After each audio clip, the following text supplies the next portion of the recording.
Those of us in the Minecraft building community tend to assign our builds to one of these 3 categories: organics, structures, and terrain. Not every build necessarily has to fit in one of these categories, but it's a generalization we, for some reason, like to make. Each category is almost a style in and of itself that we often try to blend with each other to make something new. For example, you could have a very organic house where every shape curves and flows. Or you could have very structural looking terrain, structural in that it has very straight edges. A few months ago, my brain was swimming with ideas, as it always seems to be, so I made this very simple sketch in Photoshop with a very vague concept of a build in mind. I was attempting to draw something that was structural in shape with the form of an animal. I thought it was interesting, at least interesting enough to go in game and try it out. I wasn't anticipating on making this build go any further than just a basic outline, so I didn't plan in advance how big I was going to make it. I just started making a bunch of lines and wireframing this idea. Normally with a structure, you would want to be very methodical and make sure you're accurate in your lengths of walls and making sure that they all fit together nicely. I was not doing any of that. I was literally just making a bunch of random angles and lines and just trying to draw a shape 3-dimensionally in Minecraft. After wireframing this for several hours, I thought to myself, this is actually pretty cool. So you know what happened? I just continued building for many, many, many hours. That is how Moonlight Manor was born.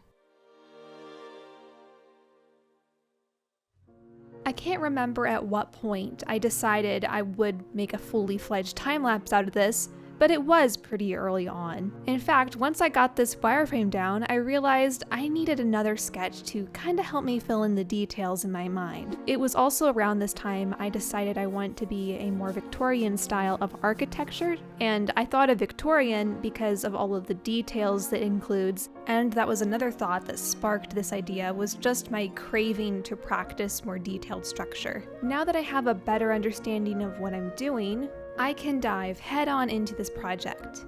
I did still have another project I was working on, but I was so excited about this concept I just had to work on it for a time. Some basic tools I used for creating this structure were the World Edit Line tool to outline most of the shapes. Any curving shapes you see, any odd angled roofs, I used Loft to connect those lines together. I also used the Arch tool from Archeon to create the arches in the front of the structure, and then anything else that was more specific, I would shape by hand. I tried my best to make this build as unique as possible. That is why I wanted to do a structure in the style of an animal's head. Because of this, it does need to include some animal features such as the nose, ears, and eyes, and anything that does involve eyes of some kind looks very hollow and dead unless those eyes are done early on in the process. And that's one reason I detailed the eyes straight away, because it really helps the build feel more alive as I'm working on it. I did try a little bit to blend a window design into the eye, but I didn't want it to overtake it completely. I would say the eyes and the nose were the 2 main places the structure was not interfering with the shapes as much. And then comes the very long process of detailing the rest of the house a little bit at a time. One of my main motivators for making this build was to practice structure. I'm not typically known as a structure builder, which doesn't make much sense to me because I have done structure in the past. Typically people know me for my organics, but I do enjoy structure just as much and have lots of ideas for them. It's just the organics tend to take priority. In fact, for me, structure is way more difficult than organics, so I try to practice it every once in a while because I do really want to get better at it. And of course, different scales of structure will require different techniques. This is probably the most detailed structure I've ever attempted. That being said, I didn't go in as much detail as I probably could have done, because sometimes I do just have those mental blocks where I can't think of any more details to add after staring at a build for hours. Aside from all the ordinary struggles with architecture, this structure was especially difficult for all of those reasons I said earlier. All of these lines were completely random. Trying to find the center of anything was a pain. None of these angles made any sense. They were not perfectly 45-degree angles or 30-degree angles. They were all so random and weird, it made this whole process very frustrating. But the concept was so cool, I just had to continue. I have been referring to this build as a structural organic and an organic structure. I'll explain the difference between the two. It is a structural organic in that it is a wolf's head built like a structure, but it is an organic structure in that it is an organically built piece of architecture with very odd angles and curves involved. Whether or not that makes sense to you, it does make sense in my head. Because this is an organic structure, all of this detailing was a huge hassle and pain to make and took me so long to do. Like I said, sometimes I just didn't know what details to add. I did reference some photos of Victorian houses to help with inspiration, but for the most part, I like to come up with as many of the details as I can on my own, so it is more unique. The one redeeming thing about structure that I will say is nice is that once you do have a style down, all you have to do is repeat that style everywhere else. That is the easy part, although it is still time consuming to have to do it across the entire structure, especially when you're building this large. The total height of the structure was around 180 blocks tall, and that was with me not planning on it being that big. I wanted it to be big enough to add a lot of detail, but it was completely arbitrary. And you'll notice as I build out these walls, I seem to have a hard time leaving any blank wall without a window. But then again, this is a Victorian-styled house, so I think it's justified. Another redeeming quality of many structures is the fact that they are built symmetrically, and you can simply copy and flip one side to the other side. Because of this, I was really focusing on just one side and getting it as detailed as possible before doing anything with the other side. I normally like to do my structures asymmetrically because it's more interesting that way, but for a large scale build like this, and because it is based off of a wolf, it has to be symmetrical to make any sense. Which is nice for me, I suppose. I do make it harder on myself later. We'll get into that. For now, I am adding as much detail as I can think of on one side only. I jumped around a lot too, where I would go back to earlier parts of the build and add more details or fix some things up, then go back to the parts that were more incomplete, work on those some. So it was really just jumping around wherever I felt like going. Texturing was another thing I was really struggling with because I had this idea ever since the beginning of this build for how it was going to be textured, and that was that one half of the build would be darker and the other half of the build would be lighter, kind of simulating how light would shine on an object, but not exactly like that. It's more or less the build is split in two, so you have the dark side and the light side. Because of this, I had a very limited palette for what I could use on this side that I was building. I was sticking to very dark colors on purpose because this was the dark side of the Moonlight Manor. So it was very hard to come up with colors that would work well together and to have enough colors to make nice gradients everywhere. At least for the roofing, I finally decided to add some more detailed tile, and yes, every single tile that you see on the roof I hand painted. Well, at least half of them, because the other half, you know, gets copied and flipped. That is what I wanted to practice, all of these details and fine texturing. It's only sad that it doesn't show up from far away, so you really can't tell unless you're right up next to it. It's hard to appreciate something unless you experience it or learn more about it yourself. I always have a greater appreciation for a subset group of builders once I start to build in a style that I don't normally try to build. And that's especially true for structure builders. And this isn't referring to all of them, but there are many structure builders who do get glossed over because it just looks like your standard everyday structure. But I know how difficult it can be to add all these little details. As a builder myself, I can appreciate all of the effort that goes into any type of build, really. If only all builds could be appreciated equally. Sadly, that is not how the world of art works, which is all building is in my mind. Simply another form of art. After 50 plus hours just working on one side of the house, I think I'm finally ready to flip this to the other side and see how it's looking all together. Now remember, I did say earlier that I wanted to make one side lighter than the other, but I wasn't exactly sure what color scheme I was going to use. At first I was going to do the light side in a completely different color scheme from the dark side, but I thought this mismatched a little too much, so instead I went with the same color scheme, but on a lighter palette. Now it more genuinely looks like there is a light source shining on one side. I even experimented at one point with actual shadows being cast onto the building with the lights and darks being appropriately assigned, but that looked a bit messy, and I think this 50-50 split down the middle looks a lot better. It's just much cleaner and still looks like the moon is shining on one half of the building. And don't be deceived, it did take me over 3 hours to recolor the other half of the house. It was not an easy task. I was really excited with how this was turning out. The two halves put together really made this build look so complete. I finished my experiment. It looks exactly like my sketch, if not better. I did have plans to add some terrain around it and a nice little landscape, and then I would be done. Easy peasy. But then there was this nagging thought. What if you added an interior? Self? I said. Now, you can't be having these thoughts. That's ridiculous, that was not the intention of the build, and it would take a long time.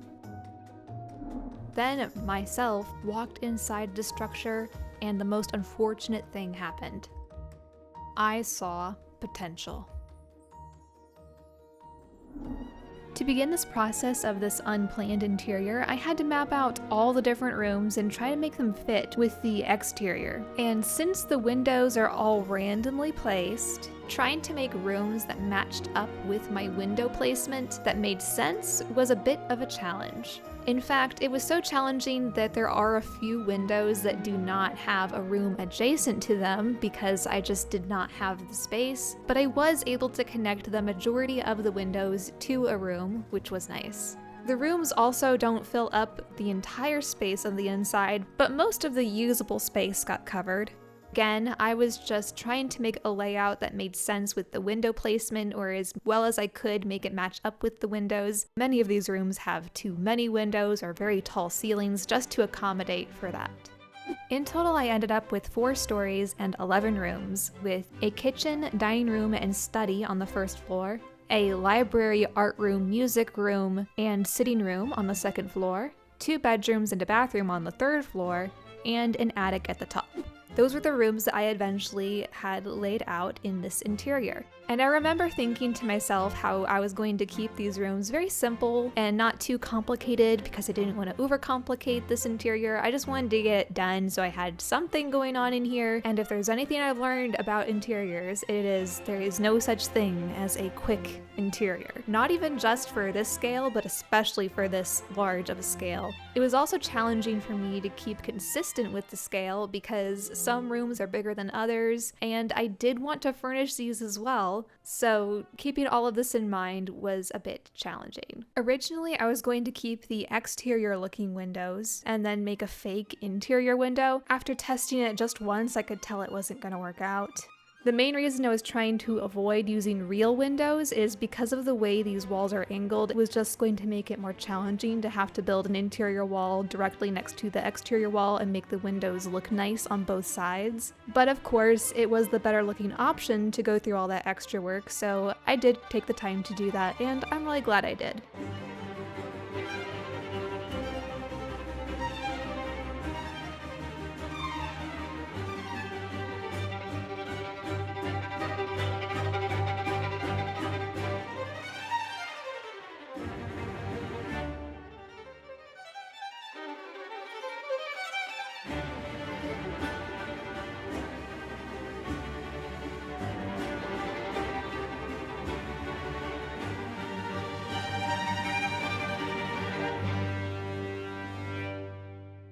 The easy part was getting the rooms all put together with wallpapers and flooring. That was pretty easy because you can paste a clipboard pattern in with World Edit and fill in all of those spaces. The hardest part was going to be, how am I going to furnish all of these rooms? Because I guess I'm a little bit insane where I wasn't satisfied with just a finished looking interior. I wanted it to have furniture too. And when I first started doing this, I didn't really have any clue what each room was going to be. I had some vague ideas, but determining what each room would have inside of it and what what each room would be called. That was a process that I was thinking about as I was working on this. Because of the nature of this very special build, you'll also see a lot of themes of the moon and wolf within this interior. After working on this for some time, I realized this is going to take me longer than I expected, so I decided to recruit some help. While I worked on the furnishings, several builders came and helped me build some pixel art paintings for the walls. Whether you spent 5 minutes on a pixel art or 5 hours, any contribution you made helped me put this together that much faster.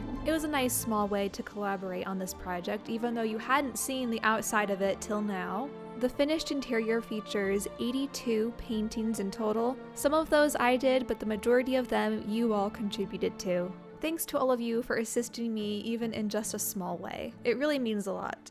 I tried my best to calculate how much time I spent on this interior, and with everything from the walls and floors to the furniture to adding the paintings in to adding even custom lighting so that you can see it better, every little aspect and detail I think took me well over 50 hours of work just for this interior. That certainly wasn't the detour I was expecting to take with this build, but it was a pleasant surprise.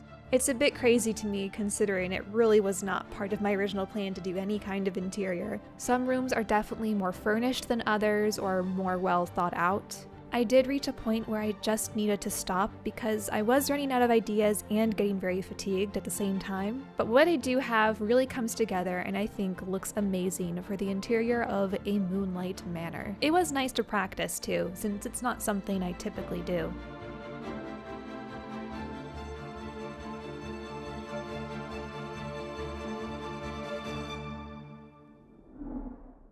I had pictured in my head this house sitting atop a rocky cliff. Even if a bit unrealistic and outlandish, it was what I had pictured in my head, so that is what I decided to build, to give it some kind of surroundings. I did the majority of this landscaping with Archeon tools, such as the boulder brush and the cube brush for the stairs, and the texturing is done mainly by layering different pattern and angle masks. It still can take a while to do this even with commands, but the commands definitely do help improve the process.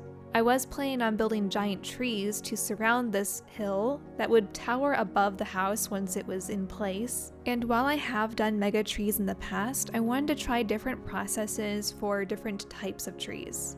First, I tried building a mega spruce tree, and this was my first attempt at doing a tree of this style, and it was mainly using spike and loft from Archeon back and forth for different things. I used spike for the trunks and the branches, and then I used loft to create all the smaller branches made out of diamond. This is a different approach to mega trees I've done in the past. This time I tried building all the branches individually, and I was thinking I could just replace the leaves on top of these placeholders with a few commands. I did discover a very easy way of doing tree bark with World Edit and GoPaint. I do plan on showing you this process in more detail in a future video. And for the leaves, I tried doing it all at once by surrounding all of the placeholder blocks with other leaf blocks and different patterns. And this approach looked okay at first, but also looked very messy to me, and I knew I could do better, even though it took me 3 hours to build this solitary tree.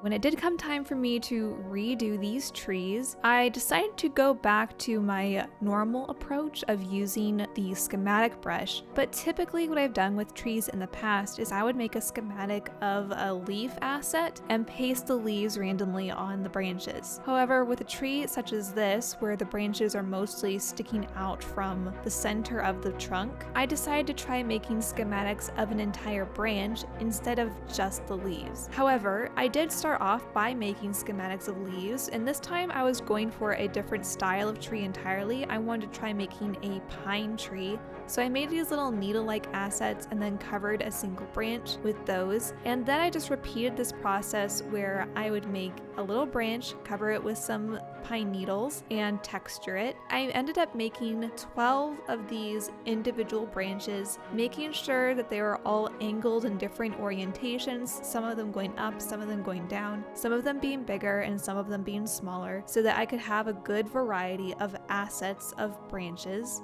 And once I had all of these different branch assets, I turned each one into its own schematic so that I could theoretically paste these onto a trunk and get a fine looking tree.